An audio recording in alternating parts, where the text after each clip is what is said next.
Hey everyone and welcome back. We are diving into something that honestly might seem a little uh, dry at first glance, redistricting, but trust me on this one. This is important and it has some serious twists and turns that could really impact your life for years down the line. Today we're looking at Ohio Issue One. And just to be clear, we aren't just talking about some lines on a map here. We are talking about power. We're talking about who gets to decide where those lines are drawn and the impact that has on representation in Ohio. And to bring it home for everyone listening, those districts, they determine who you get to vote for. Exactly. Okay, so let's back up for a second because our sources explain gerrymandering using what I think is a pretty clever analogy, the game zone. So imagine, if you will, that you're setting up a game, and no matter how many players are on each team, you could rig the field so that your team wins every single time. Yeah. That is essentially what gerrymandering is. It's manipulating those boundaries to give one party an advantage, even if they don't win the most votes overall. Yeah, and that's what's at stake here. This is about fairness. It's about whether every vote truly counts. And in Ohio, the current system with the Ohio Redistricting Commission, that's been kind of at the center of this whole debate. So remind us, who is actually on this commission and why is it causing so much controversy? Okay, so the commission, it's made up of politicians, right? You've got the governor, the auditor, the secretary of state, and then on top of that, you have two appointees from each party in both the House and the Senate. Okay. So, as you can imagine, this setup, it's led to, well, accusations that each party is just drawing districts that benefit themselves. Yeah, it makes sense. So then issue one comes along and it basically says, hey, let's try something completely different. Right. Issue one says, let's scrap this commission, the one we just talked about, and let's replace it with something totally new. 15 members total. We're talking 5 Democrats, 5 Republicans, and 5 independents. Okay, and here's the kicker. Those independents, they would be chosen by a panel of retired judges. And get this, those judges are randomly selected.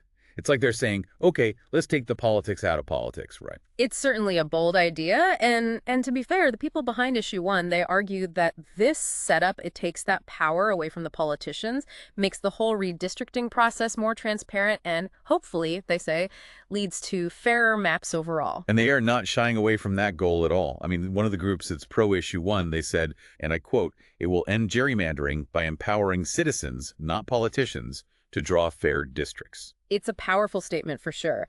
But, and this is there's another side to this, opponents of Issue One, they're saying, hold on a second, this new commission, this forever commission, it lacks accountability. They're saying you can't just vote those commission members out of office if you don't like the decisions that they make. Yeah, that's a really good point. And our research, like we were doing prep for this, we found another concern with this whole retired judges thing. So the idea is to make it random, right? But is it really possible to remove all bias from that selection process? Like, who gets to decide what unbiased even means when you're talking about picking those judges in the first place? It's a valid question, and to make matters even more complicated, we have to look at what the ballot language actually says. And the ballot language for Issue One actually states that it limits the right of Ohio citizens to freely express opinions to the members of the commission regarding the redistricting process. So wait, it's trying to limit partisan influence, but it might also limit citizen input. That feels like we're contradicting ourselves here. It is definitely one of the many complexities of this issue, and it gets even more interesting when you start to look at the campaign surrounding it. Because there's been a lot of money, right? Like a lot of money has been pouring into this. A lot of money. And here's the thing. It's almost exclusively on the vote yes side. So you're driving around, you're seeing vote yes on Issue One signs everywhere. There's been very little organized opposition in terms of visible campaigning. See, that's interesting to me. Why so much money? Why so much attention on something that honestly, most people don't usually think twice about? Yeah. You start to wonder who is bankrolling all of this and what their end game is, because it seems like a very local issue. Right. And yet you have these whispers of out-of-state, even international funding. Why is there all this interest in Ohio and how they draw their districts? Makes you think. It does make you think. And it really raises questions about the motives here. What are the potential consequences? It's bigger than just drawing some fair maps. There's something else going on. It does make you think. And it brings up, I think, the most important part of this whole discussion. We aren't talking about picking a new brand of coffee here.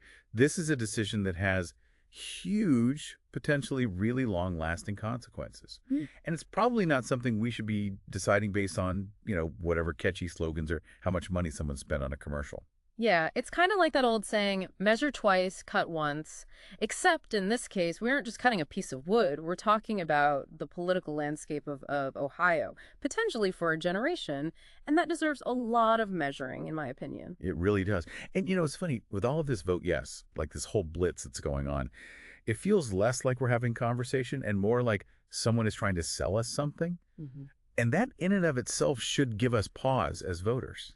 It really should, and especially when we're talking about something as fundamental as how our democracy functions. I mean, transparency is key in a functioning democracy, especially when it comes to elections. Right. And who really benefits most from this whole change?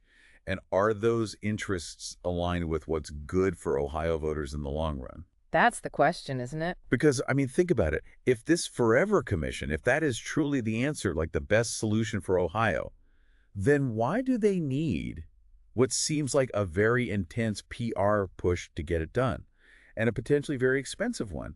Makes you wonder if maybe, just maybe, they're trying to get this through before people really, really understand what it is they're voting on. It's a good point. Voters, they deserve the time to make these decisions. We all deserve the information to make informed decisions, especially when we're talking about something with such huge and long-lasting consequences that might even be irreversible. Well, and that's what I keep coming back to, right? It's that word forever. Issue one. It isn't proposing some temporary fix here. It's literally called the Forever Commission. Yeah. That should give anyone pause. It is a bold statement. Bold, to say the least, to put it mildly. And it brings up a really big question that I think everyone listening should be asking themselves. Are we okay with making a decision about something as important as redistricting that by design is really, really hard to undo in the future? It's like when you're looking at a menu, Yeah. right? And something sounds really good. Maybe it's a new special or something different. You don't usually get it. But next to it, in big, bold letters, it says no substitutions. You start to think twice, right? Now you're not just thinking about whether or not you're going to like that meal. You're thinking about whether you're going to be stuck with that choice every time you come back to that restaurant. It's a great analogy. And in this case, the restaurant is our democracy, and the meal is how we make sure that we have fair representation for, well, potentially decades. That's a big commitment. It is a big commitment. And it makes me think about, other big decisions that we all make, right? Buying a house, choosing your career, even getting married. How many of those things are we going into these days with that forever mindset? Not many, and for good reason. We know that life is full of surprises and things change. What seems perfect today may not be perfect 5 years, 10 years, 20 years down the line. Exactly. We buy a car knowing that in a couple of years we might trade it in or we might want a different model, right? We sign a job contract knowing that at some point we might want to change careers. So if we don't go into those things, assuming that it's forever, then why would we do that with something as important as how our voting districts are drawn? Yeah, it's a question worth asking. It really is, especially when you're thinking about Ohio Issue One. Because when you break it down, voting yes basically means you are saying, I am okay with this system, potentially with its flaws, with its unknowns, being in place for the foreseeable future. And on top of that, it's going to be very hard to change. And that brings us to what I think is the most important takeaway from all of this. And this is something that I'm calling this the lowest common denominator principle because I think it really applies to almost every major decision that we make. Okay, I'm intrigued. Tell me more about this lowest common denominator principle. Okay, so when you get down to it, right, you're voting on issue one. Voting yes really means at its core you're saying, I'm good with this. With this system, even if it has flaws, even if there are things we don't know, I'm okay with it being in place. It's going to be very difficult to change, but I'm okay with that for the foreseeable future. When you vote no, you're saying, you know what? I want to be able to revisit this. I want to be able to, if we need to, make changes. I want to hold my elected officials accountable if I need to in future elections, and I want to be able to adapt if things change. You're choosing to keep control through your vote, which honestly, isn't that kind of the point of a democracy? It really is a different way to think about it. It's not about right or wrong necessarily at this point. It's about whether you want to keep that door open, that potential to change things down the line. Exactly. And that's what I keep coming back to with this whole lowest common denominator idea. I mean, forget the specifics of issue one for a second. Just ask yourself, am I okay making a decision knowing that it's going to be incredibly difficult to change later on. Right. Because They say there are two things certain in life, death and taxes. Well, maybe we should add a third one. The consequences of voting for something that's, labeled forever. I mean, think about it. Even with the best intentions in the world, we just don't know what's going to happen in the future. All right. What seems like a perfect solution today might be inadequate. It might even cause problems 10, 20 years down the line. We just don't know. And the thing is, voting no on issue one, it doesn't mean you're against fixing gerrymandering. It doesn't mean you're against a fair system. It just means that you're choosing to keep your options open. Yeah. It means you can learn and adapt and make adjustments in the future if you need to. It's like choosing between, a pre-programmed GPS and just having an old-fashioned map. Oh, I like that. Okay. The GPS might seem like the easiest route, right? More direct. What happens if there's a detour or a road closure? Something that the GPS, the algorithm couldn't have planned for. You're stuck. You're along for the ride, right? Exactly. And in this case, we're not just talking about a car ride. We're talking about our democracy. Right. We're talking about how we make sure that everybody's voice is heard. Exactly. And if you hit a roadblock, using that analogy, if you have a map, you can reroute. You can explore different paths. You have that control. You have options, right? You have options. And that, to me, that's what this lowest common denominator principle is all about, especially when it comes to voting. We should be really careful about making decisions, especially big ones, that take away our ability to change things later on, to adapt, to make it better. Because, honestly, very few things in life are ever really set in stone.